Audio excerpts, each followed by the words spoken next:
प्यार से बोलना। धन निरंकार जी,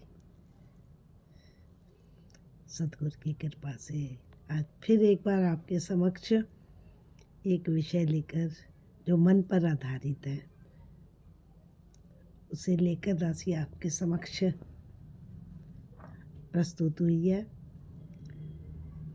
साथ संगत मन के बारे में अगर कहा जाए ना तो एक शब्द हम बहुत पुराना गाना सुनते थे, तोरा मन दर्पण कहलाए, भले बुरे सारे कर्मों को देखे और दिखाए। तो मन तो की अवस्था तो एक ही है, मन तो एक ही है, कोई ऐसा वजूद भी नहीं है, इसका कोई ठोस चीज़ भी नहीं है। तो लेकिन एक अवस्था है। एक बहुत पुरानी बात याद आई, क्योंकि मन के जीते जीते मन के हारे हार है। तो मन में अच्छे भाव भी आते हैं, बुरे भाव भी आते हैं। तो कहते हैं ना, जब एक बहुत पुरानी बात दासी को अपनी एक छोटी सी बात याद आई। एक बार सुबह मॉर्निंग की संगत में जा रही थी तो मेरी जेब में थोड़े से बादाम लेकर जा रही थी, तो मैं खा रही थी, 2-4 खाए। उतने में गाड़ी आई, महापुरुष आए, उन्होंने कहा बैठ जाओ। और भी बहनें थी उसमें, दासी बैठ गई। मैंने अब बादाम जो थे, अपने मन में भाव आया रहने देती हूँ, खुद ही खा लूँगी। और जब मन में ये भाव आया तो मैंने वो बादाम जेब में रख लिए। और जब संगत पहुँच के जब वो खाने लगी बादाम, ये तो निरंकार का खेल है, दासी को नहीं पता। एक बादाम खाया कड़वा, दूसरा खाया कड़वा, तीसरा खाया वो भी कड़वा। तो अब खुद से ही हंसी आ गई कि मन में मेरी छोटी सोच ने मेरी चीज़ को भी कड़वा कर दिया। मेरे मन में अगर गलत भाव है तो वो मुझे नीचे की तरफ ले जाते हैं, कड़वाहट की तरफ ले जाते हैं। अगर मेरे मन में ऊंचाई के भाव आते तो निश्चय वो मुझे ऊपर की ले के जाते हैं। क्योंकि मन तो साधो, हृदय वाणी में लिखा ना, मन तो साधो एक ही है, कितने रंग बदलता है, कभी तो सीधा चलता है, कभी ये उल्टा चलता है। ये हमारे शरीर में कहाँ स्थित है मन, हमें नहीं पता। लेकिन जिस किसी अंग पर ये मन हावी हो जाता है, उस अंग का अपना अस्तित्व खत्म हो जाता है। तो इसीलिए कहते हैं, एक बार अगर दृष्टिकोण की बात है, एक जैसे अगर सूरज चढ़ा हुआ और उसकी रश्मियाँ सारे पानी में बिखरी हो तो इंसान कहता है कितनी सुंदर चांदी की तरह। अगर मन खुश हो तो कहता है चांदी की न्याय लग रही है। अगर मन अगर खराब है तो वो क्या लगेंगी, लगेगा कोई ज्वालामुखी है। और ऐसे एक बार एक दृष्टांत है, कई बार सुना है। तो एक बार एक कवि लेखक किसी सुबह सुबह अपना टहलने के लिए किसी पार्क में जाते हैं। पार्क में जाते हैं तो वहाँ पर सारी ओस की छोटी छोटी बूंदें बिखरी हुई होती है। उसको देखकर वो कवि महात्मा बड़े खुश होते हैं। कहते हैं लगता है आज आसमान से तो इतने मोती गिरे हैं, पूरा पार्क मोतियों से भरपूर है। उसका अपना दृष्टिकोण है। और उसी समय एक आदमी जिसका मन बहुत व्याकुल था, दुखी था, उसने पार्क में एंटर किया और आते ही बोलने लगा आसमान की ओर देख के, भगवान आज मैं भी बहुत रोया, लगता है आज तू भी बहुत रोया, तेरी आंसुओं की बूंद से ये सारा भरा पड़ा है। तो मन की अवस्था, सारा वातावरण ही बदल जाता है मन की अवस्था से। मन अच्छा है तो सब अच्छा लगता है, मन बुरा है तो सब इस बुरा लगने लगता है। और आज के समय में लोग इसे मूड भी कहते हैं, जो पल पल बदलता है।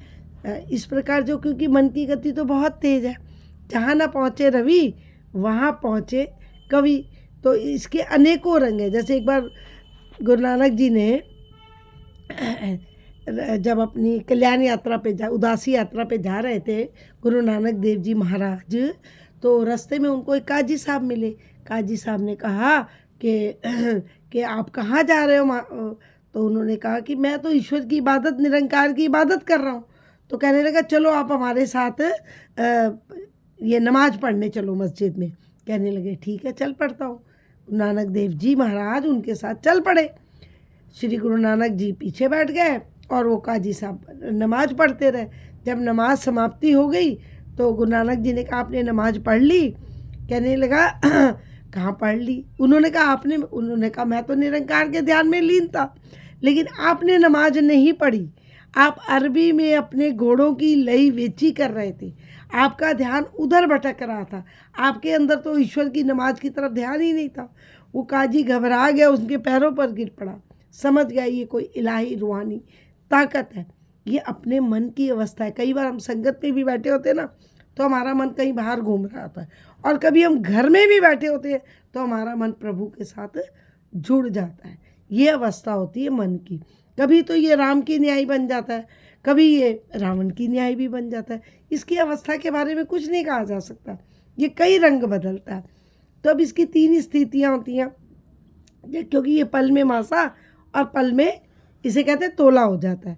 तो इसकी एक स्थिति होती है चंचल स्थिति, जो कि हर व्यक्ति की साधारण रूप से सामान्य। फिर दूसरी स्थिति होती है एकाग्रता की स्थिति, जो कि धार्मिक व्यक्ति की होती है। तीसरी होती है इसकी स्थिति जो होती है मन का अभाव, वो अगर देखा जाए तो बहुत विरले लोगों की होती है, जो कि मन को ना तो नियंत्रण करते हैं, ना खुला छोड़ते हैं, ना उस पर दबाव डालते हैं। क्योंकि जिस प्रकार बॉल को हम जितना दबाते हैं ना, वो ऊपर उतनी उछलती है, इसलिए इसे मालिक के ऊपर छोड़ देते हैं। इसके साथ ज़्यादा जद्दोजहद नहीं करते, क्योंकि वो जानते हैं मन लोभी, मन लालची, मन चंचल, मन चोर, मन के पलक मत चलिए, पलक पलक मन। और मन तो एक एक मिनट में बदलता है, इसका रूप बदलता है। इसीलिए वो अपने मन को कहाँ क्या करते थे, सद्गुरु के चरणों में बेच देते, समर्पित कर देते हैं, वहीं पर लगाने का प्रयास करते हैं। लेकिन मन जो पर जब ऐसा है, मन पर राम की तरह जब कब बन जाता है, जब इसमें कोई राग नहीं आता, द्वंद्व नहीं आता, माया का प्रभाव नहीं आता, तब ये राम की तरह बन जाता है। जब इस पर माया प्रभावी हो जाती है, दुनिया का राग आ जाता है, सारा संसार इसमें आ जाता है, तब ये पापी रावण की तरह बन जाता है। चीज़ वही है, 1 मिनट में राम भी बन जाता है, फिर ये रावण भी बन जाता है। रावण को दुनिया में कुछ ना कमी थी, सब कुछ था, लेकिन गुरु मत नहीं थी। मन बेचे सतगुरु के पास, तिस सेवक के कारज रास। मन मत डुबोए, गुरु मत तारे, ए मेरे मन चलना तू सतगुरु के सहारे। क्योंकि मन के अंदर, और इसके आगे कहते हैं, मन में नम्रता भी है, मन में कठोरता भी है, मन में करेला भी है, मन नीम जैसा भी है। अब नम्रता तो इसी प्रकार की है ना, कि मन जो है ये चेतना के करीब रहता है, मगर ये चेतना नहीं है, ये एक अवस्था है। जब इससे किसी से कोई प्रेम करता है ना, तो मन सोचता है मुझसे ही प्रेम कर रहा है। अगर हम किसी को झुककर प्रणाम करते तो मन सोचता है ये प्रणाम मुझे ही आ रहा है, और उसके अंदर अहंकार की भावना बढ़ती चली जाती है, और अहंकार ही उसे परेशान कर देता है।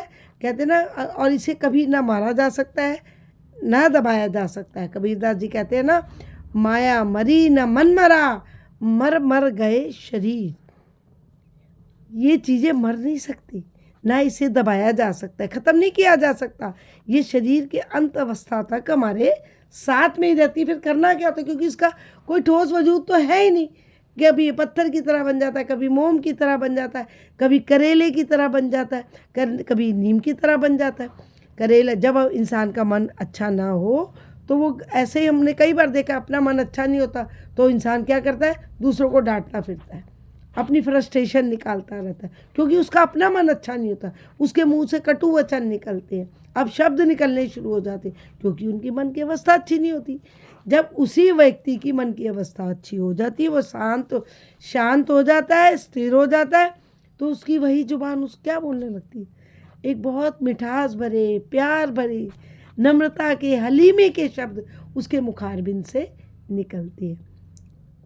इस प्रकार आगे भी कहा है कि ये जो मन है, मन की बड़ी लंबी चौड़ी कहानी है। ये तो जो मन में भाव आया आपके समक्ष रख रही हूँ। ये दोस्त भी है, मित्र भी है, और दुश्मन भी है। अब दोस्त मित्र इस प्रकार है, इसके बारे में एक बार महात्मा बुद्ध जी का एक दृष्टांत उन्होंने बताया कि एक बार अपने शिष्य आनंद को कहा कि पानी भर के लाओ। नदी किनारे पानी भरने गए तो उधर में से ऊपर से एक गाड़ी निकली, तो पानी हिलने से पानी का जितना नीचे मिट्टी थी, मैल थी, गंदगी ऊपर आ गई। अब वो सोचे मैं पानी कैसे भरूं, ये तो इतना गंदा पानी है। वो वापस आ गए। महात्मा बुद्ध ने कहा तुम दोबारा जाओ और पानी भर के लाओ। जब थोड़ी देर बाद गए तो वो सारी गंदगी, मिट्टी धीरे धीरे नीचे बैठ गई, और उन्होंने ऊपर से देखा तो जल बड़ा ऊपर से स्वच्छ था।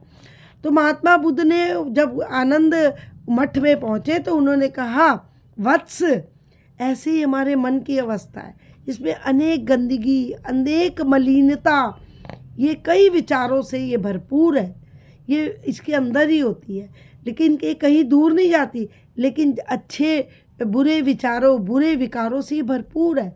लेकिन जब अच्छे विचार, अच्छे संस्कार, अच्छे भाव इंसान में आते हैं तो ये जो मलिनता होती है मिट्टी की तरह नीचे धीरे धीरे बैठ जाती है। लेकिन ये काम आसान नहीं है, एक दिन में नहीं होता, इसमें समय लगता है। इसके लिए शांत स्थिर इंसान को संयम और सहनशीलता से काम लेना पड़ता है, क्योंकि मन रूपी बंदर को जब ज्ञान रूपी रस्सी से बांध दे तो ये काबू में आ जाता है, तभी ये काबू में आ जाता है। और इसका एक गुरु मंत्र तो हमें सदगुरु ने ये भी दिया हुआ है कि पहला प्रण याद रहे, तन मन धन निरंकार का, इसे निरंकार का ही समझो। एक बार शहनशाह बाबा अवतार सिंह जी महाराज के पास एक बहन आई, कहने लगी बाबा जी मेरा मन उदास रहता, मेरा कहीं पर मन नहीं लगता। तो उन्होंने कहा, क्या किया बाबा जी ने, उनका उसको वहाँ बैठाया और अलमारियाँ खोलने लगे, कभी इस अलमारी में देखे, कभी उस अलमारी में देखे। बहन ने कहा बाबा जी मैं आपसे क्या बोल रही हूँ, मेरा मन उदास है, मन नहीं लग रहा, आप अलमारियाँ देख रहे हो। बाबा जी ने कहा बहन तूने मन तो मुझे दे दिया था, अब वो तेरे पास तो रहा नहीं, तो फिर वो तेरे पास जब रहा नहीं तो तू उदास किस बात के लिए। अब सब कुछ तूने मुझे प्रभु को, परमात्मा को, सद्गुरु को समर्पित कर दिया मन को, तो फिर तू क्यों उदास है। वो समझ गई कि मन बेचे सतगुरु के पास, तो फिर मन को स्थिर करने और नियंत्रण करने की ज़रूरत नहीं हो सकती, क्योंकि ये किस प्रकार इसके अच्छे विचार और अच्छे संस्कार से ही ये नियंत्रण में आता है।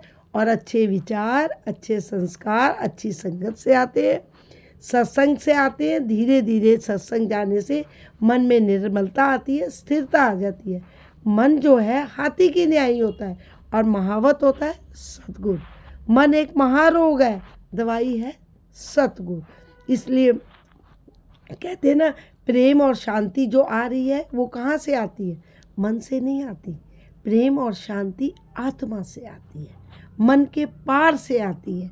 जब ये मन के पार से आती है, इंसान मन की मलकियत के फंदे से मुक्त हो जाता है, क्योंकि आत्मा शुद्ध है, स्थिर है, एकांत है, एकाग्र है, स्थिर है और बहुत पाक और पवित्र है। इसलिए जब ये आवाज़ आती है तो मन की सारी मलिनता बैठ जाती है और इंसान की आत्मा सुरखुरु हो जाती है।